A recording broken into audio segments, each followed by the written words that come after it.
যখন তোরা দুজন জল ভর্তি গ্লাসটা নিয়ে যাচ্ছিলি তখন এই যে তিনটে শব্দ আছে অ্যাটেনশন, ফোকাস, কনসেন্ট্রেশন, আমি পরে একটু দেখা দিচ্ছি কার কম ছিল? দুজনে, দুই সরকারের লক্ষ্মী আর কি বলে যেন শান্তনু আর লক্ষ্মী, শান্তনু আর লক্ষ্মী। তোদের দুজনে এই তিনটে বিষয়ের কমতি ছিল কি? কনসেন্ট্রেশন, ফোকাস আর হচ্ছে অ্যাটেনশন। না, কমতি ছিল কি? না। কি ভাবছিলিস ওই সময়? কিছু ভাবছিলিস কি? কি ভাবছিলিস? জলটা যেন না পড়ে। তোর কি মনে হচ্ছিল বন্ধুরা কি ভাবছে, ওখানে কে কি হাসছে কিনা, স্যার কিভাবে ক্লাস করাচ্ছে? কিছু কি মাথায় এসেছিল? কোনো কথা কি মাথায় এসেছিল অন্য?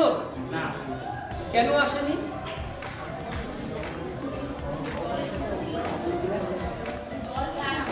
যাই প্রথমে তাহলে বলি, বলছি কেন ছিল না। প্রথমে থাকে অ্যাটেনশন। অ্যাটেনশন শব্দটার মানে হচ্ছে মনোযোগ। অ্যাটেনশনটা কি হয় বলতো?